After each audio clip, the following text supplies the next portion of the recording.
Muy buenas noches, querida audiencia, que el Señor les bendiga. Estamos nuevamente transmitiendo en vivo, ¿no? A través de nuestra página de Facebook, Centro Cristiano de Adoración. Para aquellos que siguen nuestras transmisiones, para aquellos que son miembros de nuestra iglesia y para, bueno, todos nuestros amigos de Facebook que siguen nuestras transmisiones para poder recibir una palabra de fe y una palabra de aliento. Así que bueno, quiero nuevamente recordarles antes de comenzar la palabra del día de hoy, los días que estamos transmitiendo, que son los martes, los jueves, los sábados y los domingos, 19:30 horas. ¿Sí? Estamos transmitiendo una palabra de fe y esperanza para que puedas incrementar tu fe, ¿sí? Para que puedas sobrellevar, bueno, este difícil momento que nos toca vivir como sociedad, ¿no? Con la pandemia que estamos viviendo, con los problemas económicos que esto conlleva, con los temores, con los problemas de salud, ¿no? Y bueno, y juntos creo que podemos transmitir un mensaje de fe para poder estar preparados. Así que, sin más preámbulos, quiero ir a la palabra de hoy, y como había compartido, ¿no? En el flyer que les compartí por el grupo de WhatsApp, donde decía buscando las cosas del Padre, el título es un poco capcioso, ¿no? Porque cuando uno por ahí lee buscando las cosas del Padre, interpreta, bueno, buscando la espiritualidad, ¿no? Buscando ese maná que viene del cielo, la guía de Dios, etcétera, etcétera. Pero bueno, esto justamente tiene que ver a veces, cuando digo buscando las cosas del Padre, cuando uno solamente quiere buscar los beneficios del Padre por encima de querer estar con el Padre y buscar su amor. Y me quiero referir a una parábola, ¿no? Que es la parábola del hijo pródigo, que seguramente la hemos escuchado infinidades de veces, ¿sí? Y la parábola del hijo pródigo está en el libro de Lucas, capítulo 15, versículos 11 al 32. Y es muy interesante. La voy a leer. Dice, también dijo un hombre, tenía 2 hijos, y el menor de ellos dijo a su padre, dame la parte de los bienes que me corresponde, y les repartió los bienes. No muchos días después, juntándolo todo, el hijo menor se fue lejos a una provincia apartada y allí desperdició sus bienes viviendo perdidamente. Cuando todo lo hubo malgastado, vino una gran hambre en aquella provincia y comenzó a faltarle. Y se fue y se arrimó a uno de los ciudadanos de aquella tierra, el cual le envió a su hacienda para que apacentase cerdos, y deseaba llenar su vientre de las algarrobas que comían los cerdos, pero nadie le daba. Y volviendo en sí, dijo, ¿cuántos jornaleros en casa de mi padre tienen abundancia de pan, y yo aquí perezco de hambre? Me levantaré e iré a mi padre, y le diré, Padre, he pecado contra el cielo y contra ti. Ya no soy digno de ser llamado tu hijo. Hazme como a uno de tus jornaleros. Y levantándose, vino a su padre, y cuando aún estaba lejos, lo vio su padre, y fue movido a misericordia, y corrió y se echó sobre su cuello, y le besó. Y el hijo le dijo, Padre, he pecado contra el cielo y contra ti, y ya no soy digno de ser llamado tu hijo. Pero el padre dijo a sus siervos, sacad el mejor vestido, y vestidle, y poned un anillo en su mano, y calzado en sus pies, y traed el becerro gordo, y matadlo, y comamos, y hagamos fiesta. Porque este mi hijo muerto era, y ha revivido. Se había perdido, y es hallado. Y comenzaron a regocijarse. Y su hijo mayor estaba en el campo, y cuando vino y llegó cerca de la casa, oyó la música y las danzas, y llamando a uno de los criados le preguntó qué era aquello. Él le dijo: tu hermano ha venido, y tu padre ha hecho matar el becerro gordo, por haberle recibido bueno y sano. Entonces se enojó y no quería entrar. Salió por tanto su padre y le rogaba que entrase. Mas él respondiendo dijo al padre: he aquí tantos años te sirvo, no habiéndote desobedecido jamás, y nunca me has dado ni un cabrito para gozarme con mis amigos. Pero cuando vino este tu hijo, que ha consumido tus bienes con rameras, has hecho matar para él becerro gordo.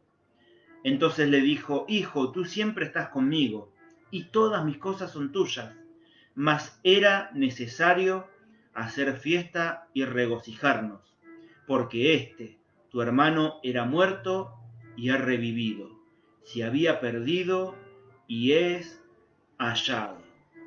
No, tremenda esta palabra, no, esta parábola del hijo pródigo, y siempre por ahí la hemos escuchado y la analizamos en el contexto del hermano menor, ¿no? Del hermano que volviendo en sí vuelve, ¿no? El hermano rebelde que decide irse de la casa, que decide vender sus bienes, y que al volver hay fiesta y regocijo porque él volvió a su hogar, ¿no? Pero nunca se termina el análisis en el contexto de los dos hermanos, en el contexto también del hermano mayor, que era coheredero junto con el menor, ¿no? Y esto es lo que vamos a desarrollar en el día de hoy para tratar de entender el amor de Dios y qué queremos decir cuando buscamos las cosas del Padre, ¿no? Y de qué manera Dios nos ama, ¿no? De qué manera Dios es movido a misericordia cuando nosotros decidimos volvernos hacia Él, ¿no? Este hijo, dice la parábola, que toma la herencia de su padre y gasta todo, ¿no? Y luego vuelve con un padre perdonador. Debemos ahora compararlos y contrastarlos, porque si no los comparamos y no los contrastamos, nos perdemos el mensaje no radical que Jesús nos pretende dejar en esta parábola, ¿no? Esta parábola rompe con los paradigmas existentes y las categorías existentes que tenemos para entender de alguna manera nuestra relación con Dios. Y hay una cosa muy interesante, ¿no? En el relato de la parábola, que es lo siguiente.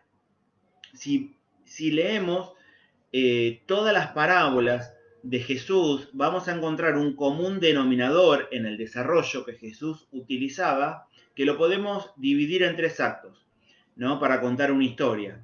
La primera parte comienza con información anterior y fundamentos. La segunda parte introduce el problema y el conflicto. Y en la tercera parte, finalmente está la solución. Pero en este caso, Jesús rompe ese esquema de relato.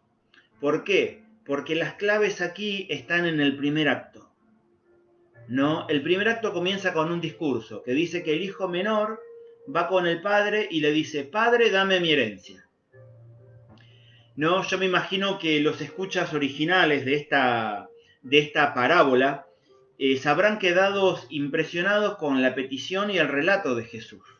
Porque si eras padre y tenías 2 hijos y morías, tu herencia habría sido dividida, ¿no?, en 2/3 para el hermano mayor y 1/3 para el hermano menor, ¿no? Porque así estaba establecido. Y el hijo mayor, el primogénito, tenía que tener una doble porción porque iba a ser el encargado en el futuro de llevar adelante la familia, ¿no? En buscar la unidad, de utilizar esos recursos para sobrellevar adelante toda una familia y llevar la carga del padre. Ahora, Esto pasaba solamente cuando el padre moría. Así que cuando el hijo menor le pide su parte de la herencia, básicamente lo que está haciendo en los sentimientos del padre es, por decirlo de alguna manera, lo está matando en vida. No, todavía no se murió y ya le está pidiendo su herencia. Ahora el hijo menor vemos aquí que quiere las cosas del padre, pero no al padre. No quiere las riquezas del padre, su herencia, las comodidades, el prestigio, la independencia económica, pero no lo quiere al padre. No desea que el padre hasta esté muerto si nos basamos en los hechos y en sus peticiones. Pero más inaudita fue la respuesta del padre al hijo, que no se niega, sino que dice, bueno, está bien, vendamos los bienes y te voy a dar la parte que te corresponde. No, para poder darle, para que usted entienda la magnitud de la parábola que Jesús estaba relatando, ¿no? Y cómo estarían sus oyentes escuchando atentamente. Para poder darle lo que el hijo pedía, tenía que vender las tierras. Y la tierra era lo más importante en esa época. De acuerdo a la cantidad de tierras que una persona tenía, era su estatus dentro de la sociedad. Entonces, vender las tierras significaba echar, valga la redundancia, ¿no? Echar por tierra todo el sacrificio, todo el estatus obtenido y la posición social que esa persona podía llegar a tener. Ahora el padre no reniega de esto, sino que le dice, bueno, está bien, te querés ir, querés tu parte, vamos a vender y te voy a dar la parte que a vos te corresponde. Vamos a dividirlo, ¿no? Y la palabra en griego que se utiliza aquí es la palabra bios, ¿no? Que significa curso de la vida o el medio por el cual se sostiene la vida, ¿no? Esto quiere decir que el Padre dio su vida y dividió su vida entre ellos en ese momento. Ahora, los bienes del padre ya lo dijimos que eran sus tierras, y yo supongo que habrá sentido mucho dolor en tener que acceder a esa petición, pero el padre no escatimó en darle a su hijo lo que le estaba pidiendo.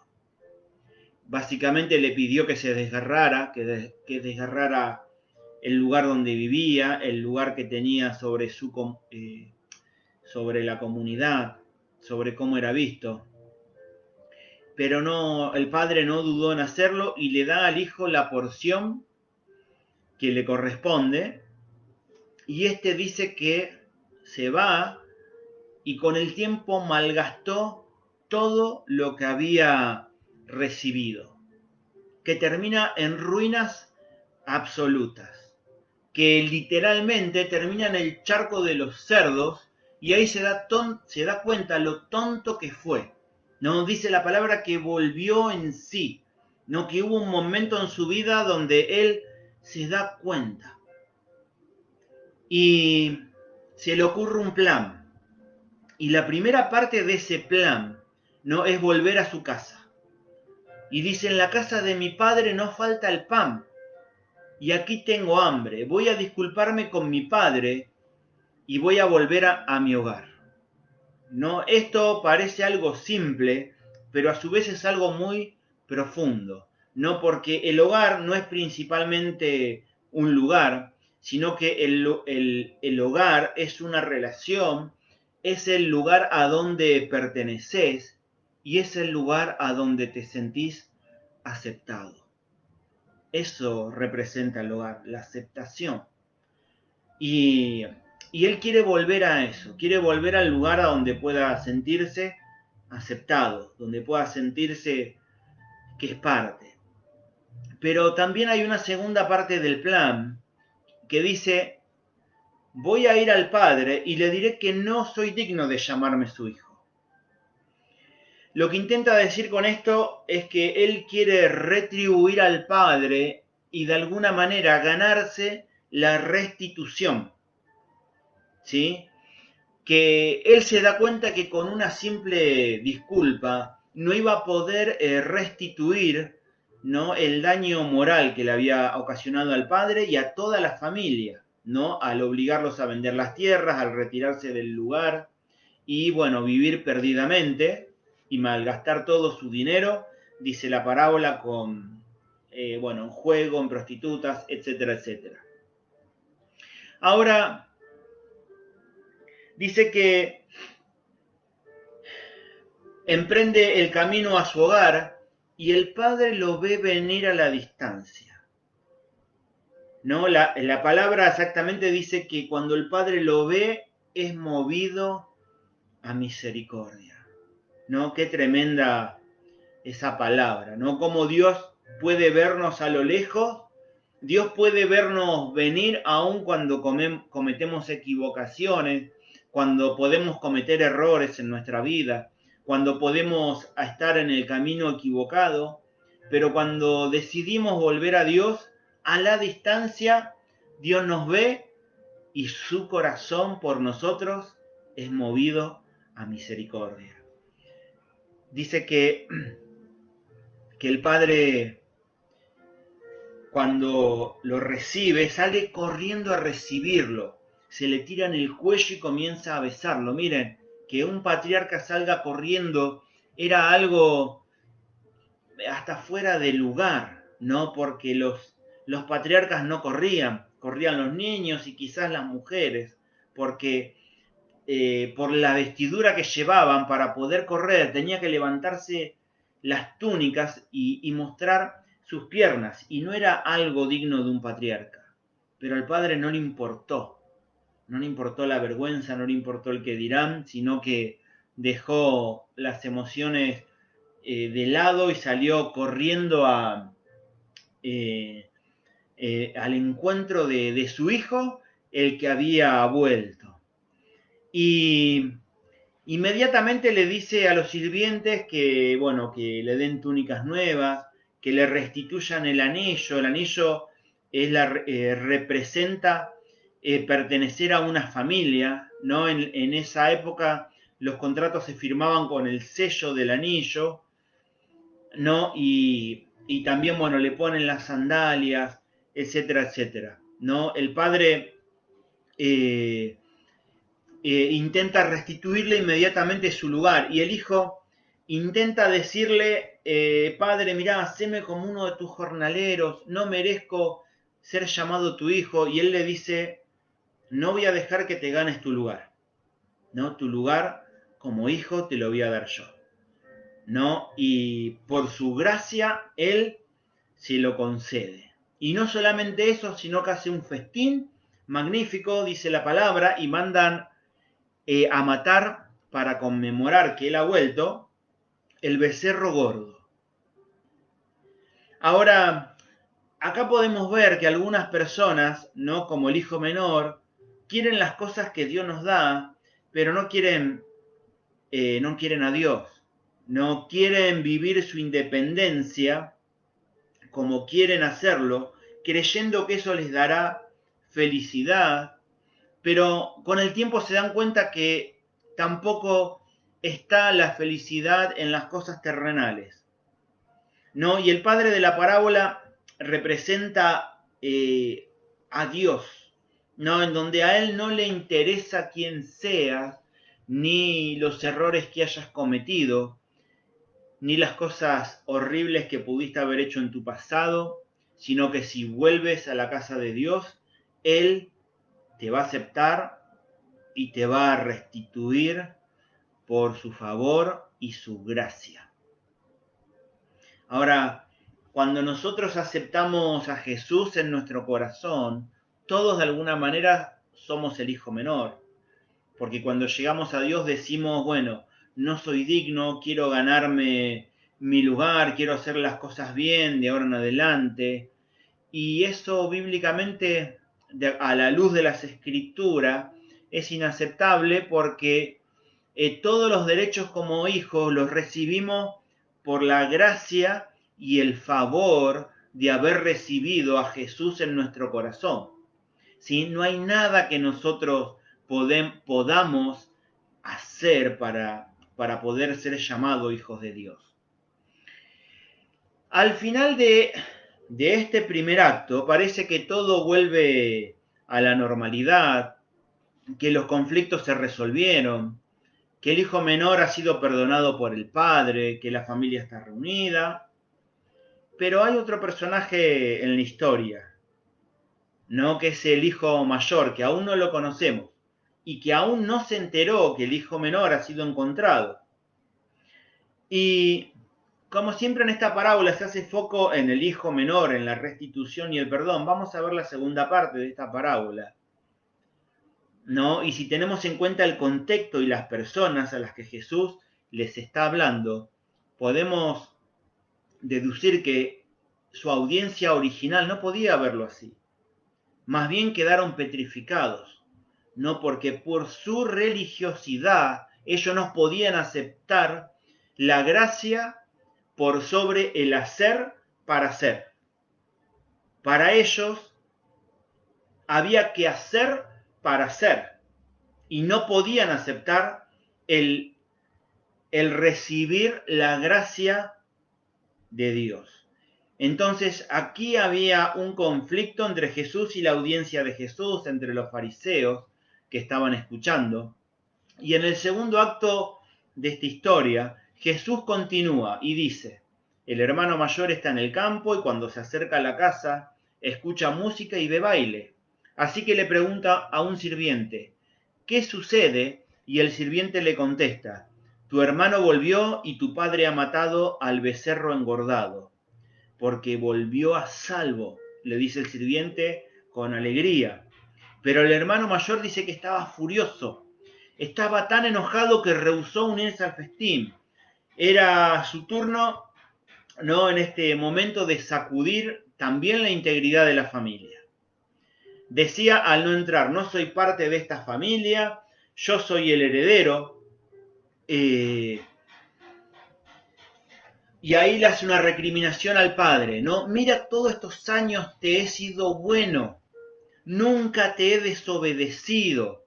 Y cuando ese hijo tuyo, ni siquiera le dice mi hermano, ni tu hijo, le dice, cuando ese hijo tuyo despilfarró toda tu propiedad, vuelve y matas el becerro engordado para él.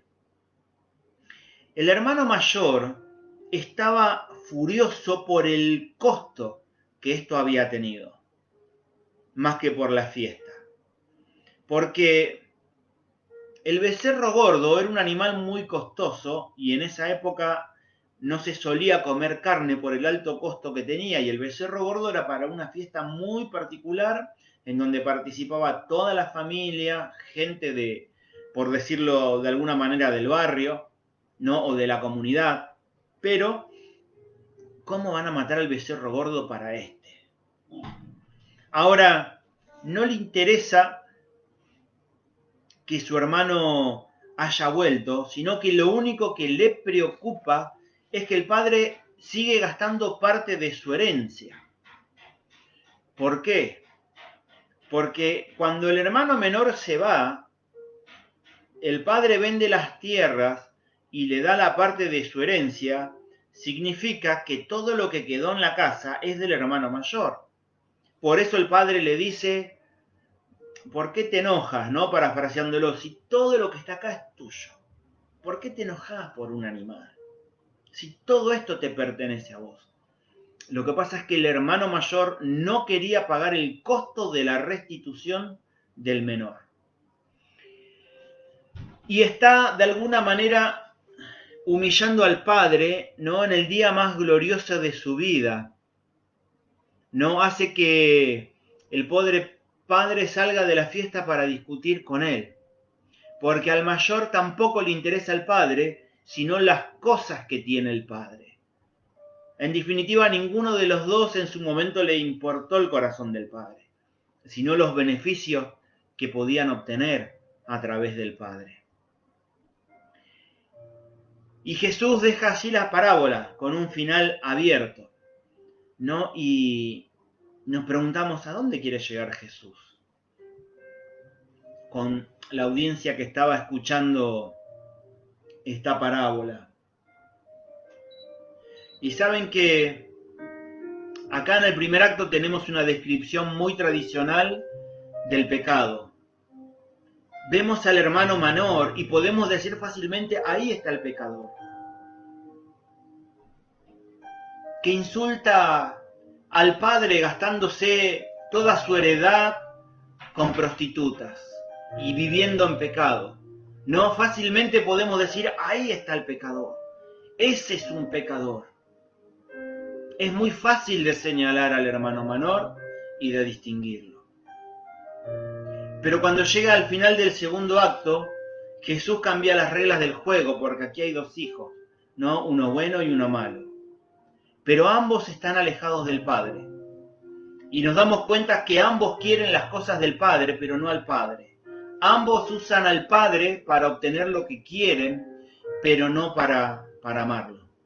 Ambos quieren las riquezas y el estatus que da el Padre. Uno lo hace al ser muy malo y el otro lo hace al ser muy bueno. Porque el hermano mayor no va al festín y se lo dice, nunca te he desobedecido. Y esa es la razón por la que no iré a ese festín. En otras palabras, lo que lo aleja del Padre no es el pecado, sino su bondad y su propia justicia, lo que él cree acerca de su propia justicia y de lo que es justo. El hermano menor intenta tener el control del padre al irse, al desobedecer, al querer vivir su vida loca, y el hermano mayor intenta tener el control del padre al querer obedecer a rajatabla sin salirse de la ley. Ahora el hermano menor intenta controlar las cosas rompiendo las reglas y el mayor acatándolas. No parece un juego de palabras, pero aquí Jesús lo que nos quiere mostrar o lo que les quiere mostrar a la audiencia es que ambos están perdidos. Que ninguno de ellos tiene una relación con el Padre, ni el pecador ni el religioso, ni el pecador ni el que cree en su propia justicia, porque no es tu propia justicia la que te va a salvar, sino es la justicia de Dios la que te justifica, la que te salva, la que te sana y la que te hace un hijo y verdadero rey delante de Dios. No es tu justicia, no es nuestra justicia, no es lo que nosotros podemos hacer, sino lo que recibimos de gracia. Ahora, hay dos tipos de perdición, por eso Jesús puso al hermano mayor en la parábola. Nosotros podemos alejarnos de Dios a través de la inmoralidad, a través del pecado, pero también podemos alejarnos de Dios a través de la moralidad y de la religiosidad. No podemos alejarnos por falta de religión o por exceso en la religiosidad, creyendo que si nosotros hacemos lo que dice la ley, tenemos el derecho a obtener las cosas que puedan ocurrirse que le queremos pedir a nuestro Padre. Y Jesús acá está intentando decirles, no, los dos están perdidos. Los dos están lejos del corazón del Padre. Los dos. Y con esto te quiero decir que si crees que por llevar una vida relativamente buena, religiosa, haciendo lo que la ley dice y exigiéndole a Dios a causa de eso tener una vida medianamente aceptable, estás haciendo de Jesús tu jefe y no de Jesús tu Salvador. Jesús quiere ser tu Salvador. Jesús quiere llevarte a los pies del Padre, porque Él es el único que te puede restituir. Él es el único que puede ponerte el anillo nuevamente. Ahora, y con esto cierro la idea, siempre alguien tiene que pagar el precio. El hermano mayor en este caso era el que debía pagar el precio por la salvación, para poder hacer la fiesta, porque el becerro gordo era del hermano mayor. Y el hermano menor lo iba a recibir por gracia. ¿Qué iba a pagar? Nada. Lo iba a recibir por gracia. Ahora Jesús es representativo de nuestro hermano mayor. Él es el que pagó el precio por tu salvación. Él murió desnudo para que vos tengas todo. Él murió en pobreza para que nosotros podamos tener riquezas. Él pagó el precio del hermano mayor para que nosotros podamos recibir gratis la salvación, para que podamos ser restituidos en el amor de Dios. Así que con esto quiero terminar el mensaje, y para que no nos olvidemos que Dios ya hizo todo por cada uno de nosotros, que no tenemos que hacer nada, que solamente tenemos que estar cerca de su corazón. Tenemos que aceptar lo que recibimos por gracia, no lo que recibimos como favor inmerecido.